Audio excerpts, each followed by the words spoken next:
Welcome to PD TV. ప్రస్తుతం మనం ఆంధ్రప్రదేశ్ రాష్ట్ర బీసీ కమిషన్ ఆఫీసులో అయితే ఉన్నాం. అయితే బీసీ కమిషన్ మెంబర్గా నూతనంగా నియమితమైనటువంటి డాక్టర్ ఎన్ మారేష్ గారితో చర్చించి బీసీ కమిషన్ యొక్క మెంబర్గా ఆయన యొక్క పదవి బాధ్యతలు ఏ విధంగా ఉండబోతున్నాయి, విధులు ఏంటి, బీసీ కమిషన్ మెంబర్గా ఎలాంటి లక్ష్యాలు ఆయన ముందున్నాయి, బీసీల జీవన స్థితిగతులు ప్రస్తుతం ఎలా ఉన్నాయి, భవిష్యత్తులో ఎలాంటి నిర్ణయాలు తీసుకోబోతున్నారో ఒకసారి ఆయన్ని అడిగి తెలుసుకుందాం. ముందుగా శుభాకాంక్షలు. Thank you sir. PD TV వారికి శుభాకాంక్షలు. ముందుగా బీసీ కమిషన్ మెంబర్గా నా మీద నమ్మకం ఉంచి రాజ్యాంగబద్ధమైన హోదాలో ఉన్నటువంటి కమిషన్ మెంబర్గా నాకు అవకాశం కల్పించిన మాన్యశ్రీ గౌరవ ముఖ్యమంత్రులు వైఎస్ జగన్మోహన్ రెడ్డి గారి ముందుగా నా ధన్యవాదాలు తెలియజేస్తున్నాను. నేను ఆంధ్రప్రదేశ్ బీసీ సంఘం రాష్ట్ర అధ్యక్షుడిగా గత 20 సంవత్సరాలుగా జాతీయ బీసీ సంక్షేమ సంఘం అధ్యక్షులు ఆర్ కృష్ణయ్య గారి ఆధ్వర్యంలో బీసీల సమస్యలపై కృష్ణన్నతో పాటు మరి నేను కూడా ప్రయాణిస్తున్నాను. ఈ క్రమంలోనే ప్రస్తుతం ఆంధ్రప్రదేశ్ బీసీ సంఘం రాష్ట్ర అధ్యక్షుడిగా కొనసాగుతున్న నాకు ఇటీవలే గౌరవ ముఖ్యమంత్రి వర్యులు వైఎస్ జగన్మోహన్ రెడ్డి గారు ఆంధ్రప్రదేశ్ బీసీ కమిషన్లో మెంబర్గా అవకాశం కల్పించడం జరిగింది. బీసీ కమిషన్ మెంబర్గా మీ ముందున్నటువంటి విధులు ఏంటి, అసలు ఏ పని అంటే ఏ విధంగా మీకు ఈ పదవి బాధ్యతలు అప్పచెప్పారు?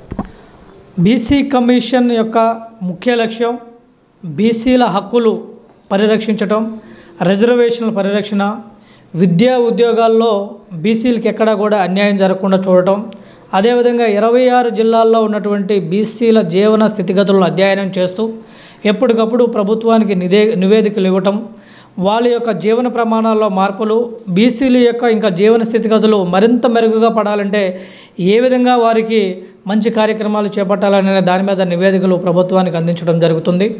దానిలో భాగంగానే మరి కొన్ని కులాల్లో కొన్ని జిల్లాల్లో బీసీలుగా, మరికొన్ని జిల్లాల్లో ఓసీలుగా, అదేవిధంగా కొన్ని గ్రూపులను చేర్చడం, డిలీట్ చేయటం, అదేవిధంగా రాష్ట్ర స్థాయిలో ఉన్నటువంటి 139 బీసీ కులాల్లో కొన్ని ఓబీసీ జాబితాలో లేకపోవటం, మరి ఓబీసీ జాబితాలో చేర్చడానికి గల అర్హత, ఓబీసీ జాబితాలో మరి ఏ విధంగా కేంద్రానికి ఆ జాబితా పంపి ఓబీసీ జాబితాలో చేర్చాలి, ఇటువంటి అన్ని అంశాలు కూడా కమిషన్ పరిధిలో ఉంటాయి. బీసీ కమిషన్ నిష్పక్షపాతకంగా రాష్ట్రంలో ఎక్కడా కూడా బీసీలకు ఎటువంటి అవాంఛనీయ సంఘటనలు బీసీల మీద జరిగినా కానీ, బీసీల మీద దాడులు జరిగినా కానీ, బీసీలకు ఇబ్బందులు గురి చేసినా కానీ బీసీలందరినీ కూడా కంటికి రెప్పలాగా కాపాడుకునేదే ఇవాళ బీసీ కమిషన్ అని చెప్పేసి తెలియజేస్తున్నాను. రాష్ట్ర ముఖ్యమంత్రి వైఎస్ జగన్మోహన్ రెడ్డి గారు నేను బీసీల పక్షపాతిని, బీసీలకి నేను పెద్ద ఎత్తున కూడా మంచి చేస్తున్నట్టు కూడా చెప్తూ ఉన్నారు జగన్ గారు. నిజంగానే అలాంటి పనితీరు ఉందా జగన్మోహన్ రెడ్డి గారు బీసీల పట్ల? అంటే ఇవాళ ఆంధ్రప్రదేశ్ ప్రభుత్వం గడిచిన 4.5 సంవత్సరాలుగా, ఇంకొక 2-3 నెలల్లో 5 సంవత్సరాలు అవుతుంది వెళుతున్న తీరు, ఈ గడిచిన 4.5 సంవత్సరాల యొక్క వైఎస్ జగన్మోహన్ రెడ్డి గారి పనితీరును పరిశీలిస్తే 100కి 100% ఆయన బీసీల పక్షపాతిగా ఉన్నటువంటి ముఖ్యమంత్రి అనటంలో ఎటువంటి సందేహం లేదు. అంతేకాకుండా ఇవాళ ఆంధ్రప్రదేశ్లో సంక్షేమ పథకాల రూపంలో ఈ 139 కులాలకి అందుతున్నటువంటి సంక్షేమం బహుశా భారతదేశంలో ఏ రాష్ట్రంలో కూడా బీసీలు ముఖ్యమంత్రిగా ఉన్న రాష్ట్రాల్లో కూడా ఇన్ని సంక్షేమ పథకాలు ఎక్కడా కూడా బీసీలకు అందట్లేదు. ఇక్కడ బీసీల ఆత్మగౌరవం కాపాడినటువంటి వ్యక్తి వైఎస్ జగన్మోహన్ రెడ్డి గారని నేను ఘంటాపదంగా చెబుతూ, బీసీల ఆత్మగౌరవాన్ని ఏ విధంగా కాపాడుతున్నారంటే గత ప్రభుత్వాలలో గ్రామాలలో గతంలో 13 జిల్లాలుగా ఉన్న ఆంధ్రప్రదేశ్, లేదంటే ఉమ్మడి ఆంధ్రప్రదేశ్ అయినా, లేదంటే 26 జిల్లాల్లో ఉన్న ఆంధ్రప్రదేశ్లో అయినా సరే బీసీల ఆత్మగౌరవానికి సంబంధించి నేను మీకు చిన్న ఉదాహరణ చెప్తా.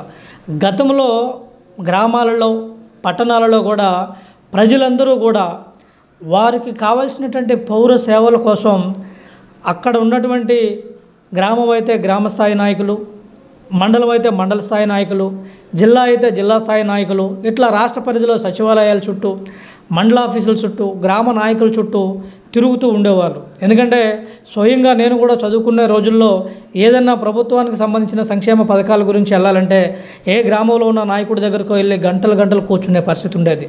కానీ ఇవాళ గౌరవ ముఖ్యమంత్రి వైఎస్ జగన్మోహన్ రెడ్డి గారు దూరదృష్టి కలిగినటువంటి నాయకుడు, మనసున్న ముఖ్యమంత్రి కాబట్టే ఇవాళ వాలంటరీ వ్యవస్థ, సచివాలయ వ్యవస్థ ద్వారా దాదాపు 552 పైగా పౌర సేవలను ప్రజల గుమ్మంలోకి తీసుకెళ్ళినటువంటి పరిస్థితి.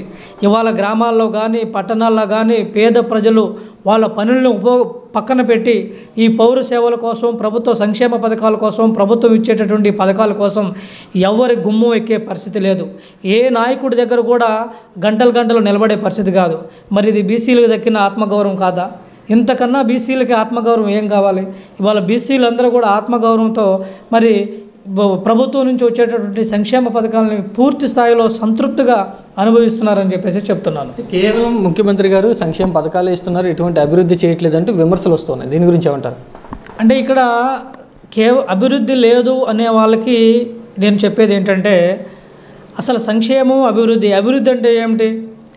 పేదవాడికి కొనుగోలు శక్తి ఎప్పుడైతే పెరుగుతుందో, సమాజంలో నిరక్షరాస్యత రూపుమాపే అక్షరాస్యత ఎప్పుడైతే పెరుగుతుందో, ఎక్కడైతే పౌర సేవలు విరివిగా లభించి ప్రజలు సంక్షేమ పథకాలను పూర్తి స్థాయిలో అనుభవిస్తారో దానినే అభివృద్ధి అంటారు. ఇవాళ పేదవాడికి కొనుగోలు శక్తి ఇవాళ ఆంధ్రప్రదేశ్లో పెరిగిందా లేదా? ఎక్కడా కూడా మధ్యవర్తులు లేకుండా, పార్టీలు చూడకుండా, కులాలు చూడకుండా, మతాలు చూడకుండా డైరెక్ట్గా అకౌంట్ ద్వారా ఇవాళ దాదాపు ఇవాళ బీసీ వర్గాలకు 2 లక్షల కోట్ల పైగా అటువంటి నిధులు డైరెక్ట్గా అకౌంట్కి వెళ్ళటం వల్ల ఇవాళ పేదవాడికి కొనుగోలు శక్తి పెరిగింది. వాళ్ళ కాళ్ళ మీద వాళ్ళు నిలబడుతున్నారు. ఇవాళ పిల్లలను చదివించుకునే విషయాల్లో కానీ, వైద్యం విషయంలో కానీ ఎక్కడా కూడా అప్పులు పాలయ్యే పరిస్థితి కానీ, అప్పులు చేసే పరిస్థితి కానీ రాష్ట్రంలో లేవు. ముఖ్యంగా రాష్ట్ర ప్రభుత్వం, గౌరవ ముఖ్యమంత్రి వైఎస్ జగన్మోహన్ రెడ్డి గారు విద్యా వ్యవస్థను, వైద్య వ్యవస్థకు ప్రాణం పోస్తున్నారని చెప్పాలి. ఈ 2 రంగాలకు బడ్జెట్లో అత్యంత ప్రాధాన్యత ఇచ్చి మరి ఎందుకంటే ఈ 2 రంగాల వల్లనే పేదరికం నానాటికి పెరుగుతూ పోతుంది. ఈ 2 రంగాలలో కనుక బలోపేతం చేసి మరి వాళ్ళకి కావాల్సిన అన్నీ, ఇప్పుడు అమ్మఒడి పథకం ఉంది, ఇవాళ ఇంటర్మీడియట్ వరకు అమ్మఒడి పథకం ప్రవేశపెట్టడం వల్ల బహుశా దేశంలో ఎక్కడా కూడా అమ్మఒడి లాంటి పథకం లేదు. ఇవాళ దేశానికే ఆదర్శం అమ్మఒడి. ఇవాళ అమ్మఒడి పథకాన్ని ఇంప్లిమెంట్ చేయాలని మిగతా రాష్ట్రాల ముఖ్యమంత్రులు కూడా ఆంధ్రప్రదేశ్లో వచ్చి ఆ పథకాన్ని గురించి స్టడీ చేస్తున్నారు.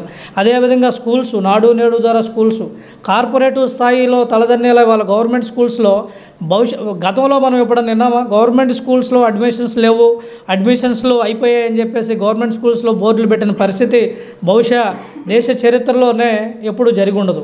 కాబట్టి ఇవాళ విద్యారంగానికి కానీ, వైద్య రంగానికి కానీ గౌరవ ముఖ్యమంత్రి గారు ఇస్తున్నటువంటి ప్రాధాన్యత పేదరికాన్ని తగ్గించడానికి. ఇటీవలే మనకి ఐక్యరాజ్య సమితి కానీ అనేక సంస్థలు తెలియజేస్తున్నాయి, ఆంధ్రప్రదేశ్లో పేదరికం గణనీయంగా తగ్గిందని చెప్పేసి.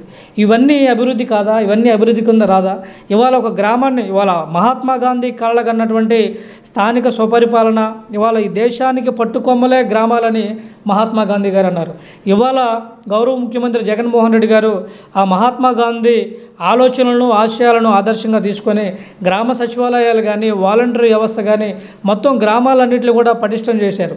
ఇవాళ మీరు ఏ గ్రామంలో కన్నా వెళ్ళండి, ఏ గ్రామంలోకి వెళ్ళినా రైతులకు మేలు కలిగించే రైతు భరోసా కేంద్రాలు, వైద్యాన్ని అందించే విలేజ్ క్లినిక్లు, పౌర సేవలను అందించే సచివాలయాలు, మరి ఈ రకంగా అన్నీ కూడా ఏర్పాటు మన కళ్ళ ముందే కనబడుతున్నాయి. మరి దీన్ని అభివృద్ధి అనరా?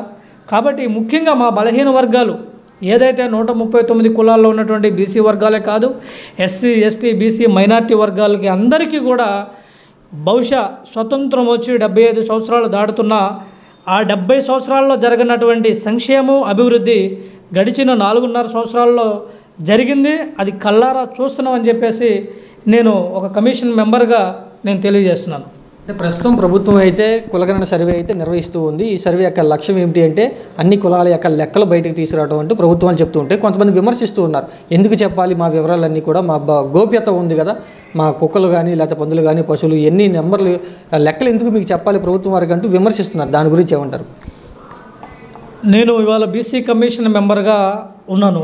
గతంలో బీసీ సంఘం రాష్ట్ర అధ్యక్షుడిగా జాతీయ బీసీ సంక్షేమ సంఘం అధ్యక్షులు ఆర్ కృష్ణయ్య గారితో కులగణన చేయాలని దాదాపు ఆర్ కృష్ణయ్య గారు 40 సంవత్సరాల ఉద్యమం, దాదాపు నేను 20 సంవత్సరాలుగా ఆయనతో ప్రయాణం చేస్తున్నాను.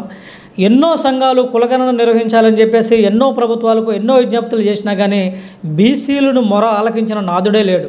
ఇవాళ బీసీ పక్షపాతిగా మరి గౌరవ ముఖ్యమంత్రి జగన్మోహన్ రెడ్డి గారు దాదాపు బ్రిటిష్ వారి పీరియడ్లో ఈ కులాల లెక్కలు గణన చేయడం జరిగింది. మరలా 92 సంవత్సరాల తర్వాత బీసీలు లెక్కలు బయటకు తీయండి. బీసీలు లెక్కలు బయటకు తీస్తేనే వారికి ఏ మేర రాజ్యాధికారంలో అవకాశం ఇవ్వాలి, వాళ్ళకి బడ్జెట్ ఏ విధంగా కేటాయించాలి, అన్ని రంగాల్లో కూడా బీసీలకు అన్యాయం జరగకుండా న్యాయం జరగాలంటే కులగణన ఒకటే పరిష్కార మార్గం అని చెప్పేసి జగన్మోహన్ రెడ్డి గారు ఇవాళ దేశంలోనే మొదట బీహార్ రాష్ట్రం చేస్తే రెండో రాష్ట్రంగా ఇవాళ కులగణన ప్రక్రియ చాలా సమర్థవంతంగా నిష్పక్షపాతకంగా పూర్తి పారదర్శకతతో మరి ఇవాళ ఇక్కడ ఉన్నటువంటి పటిష్టమైనటువంటి సచివాలయ వ్యవస్థ వాలంటీర్ వ్యవస్థ ద్వారా దాదాపు ఇప్పటికే 70% పైగా కులగణన పూర్తయింది.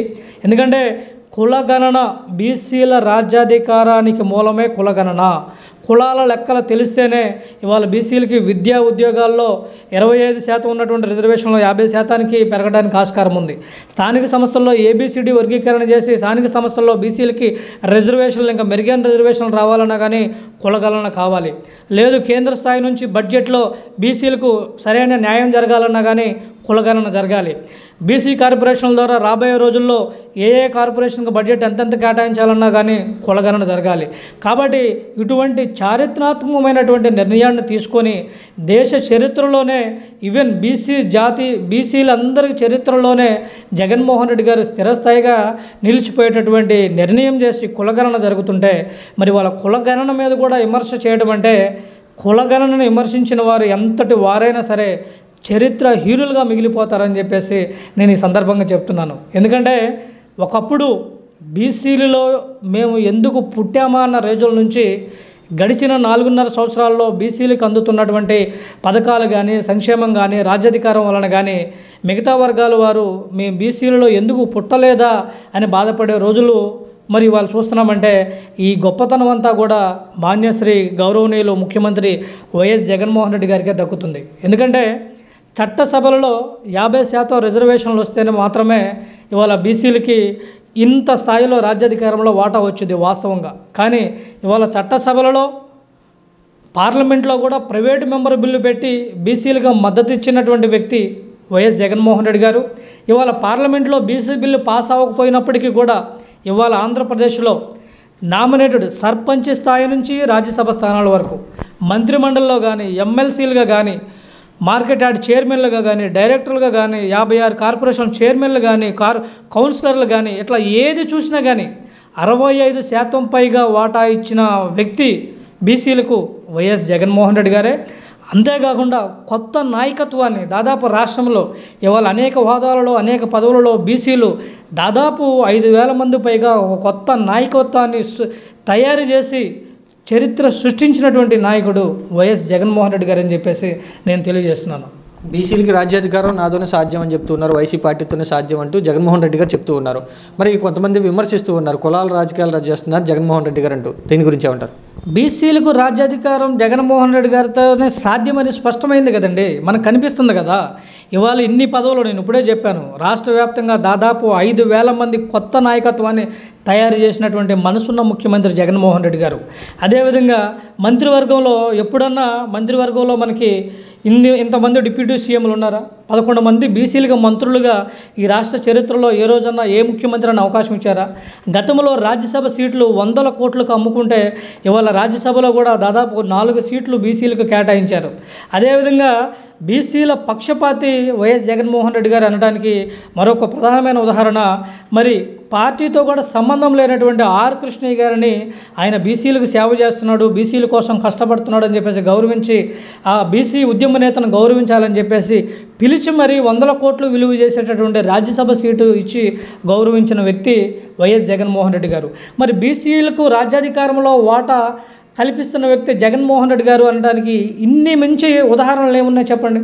కాబట్టి ఒకటి కాదు, ఇవాళ సర్పంచ్ స్థాయి నుంచి రాజ్యసభ స్థానాల వరకు స్థానిక సంస్థల్లో కానీ ఎక్కడ చూసినా కానీ కాంట్రాక్ట్ వర్కుల్లో కానీ అసలు చట్టం చేసి నామినేటెడ్ పదవుల్లో బీసీ మహిళలకు కానీ బీసీలకు కానీ చట్టం చేసి మరి పదవులు ఇస్తున్నటువంటి ముఖ్యమంత్రి దేశ చరిత్రలో ఎక్కడన్నా ఉన్నారా? కాబట్టి ముమ్మాటికి బీసీల పక్షపాతి వైఎస్ జగన్మోహన్ రెడ్డి గారు. బీసీలకు రాజ్యాధికారం కూడా వైఎస్ జగన్మోహన్ రెడ్డి గారి ద్వారానే సాధ్యమవుతుందని చెప్పేసి తెలియజేస్తున్నాను.